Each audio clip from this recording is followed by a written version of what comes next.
As a performer, I've stepped on the stage thousands of times. And in those thousands of times, nearly every single time, someone has said to me, break a leg. This is so common in theater, yet nobody knows why. It might surprise you, but there are actually several different origin stories for why we say break a leg. What I'm gonna do here is I'm gonna lay out all the most popular theories, and you guys can decide in the comments. But at the end of the video, I'll tell you which one I think is most likely and why.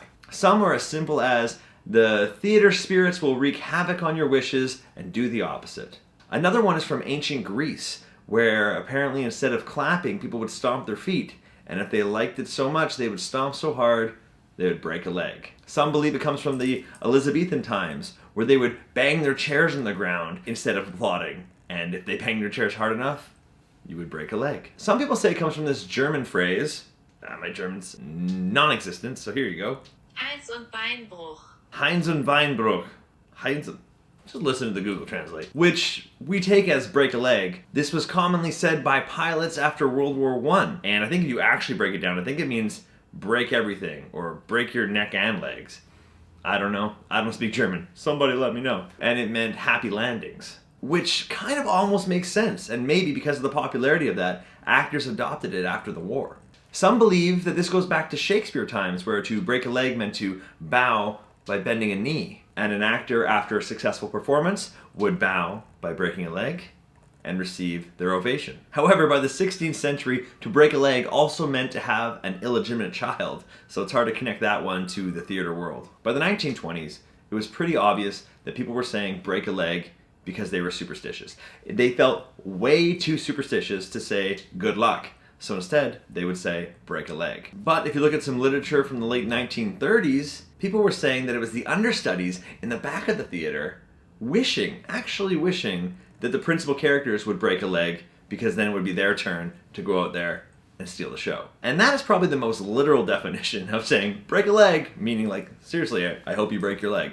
Which I don't know how likely that is, but hey, it's a cutthroat business, so maybe. One of the most common theories is about breaking the leg line, which means when you look at the stage, you see the line on the wings, the sight lines there, right? If you cross that, that's the leg line. This goes back to when actors were just lined up to perform in like vaudeville style shows where they just parade one act out after the other. And if you didn't go on, you didn't get paid. So you would really wish someone, I hope you break a leg, meaning I hope you break the leg line. Because if you break the leg line, you're on stage, you're gonna get paid. One of the ones I heard most recently had to do with the curtains. The curtains were on these rods, and they were called legs.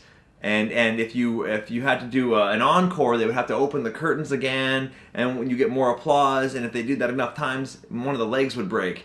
I don't know how much I believe that one, but hey, these could all be true. What I think it is I think it is 100% superstition. People are too afraid to say good luck. Whenever I walk on stage, I don't care if someone says good luck to me, but they do. They'll say good luck. Break a leg. And they really panic.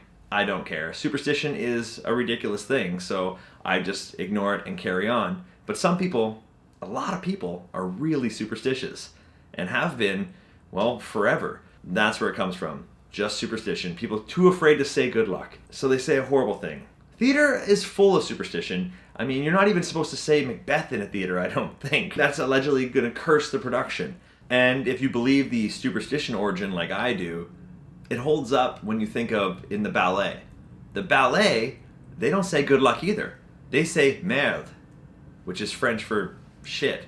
You're wishing someone shit, which means good luck, solely based on superstition.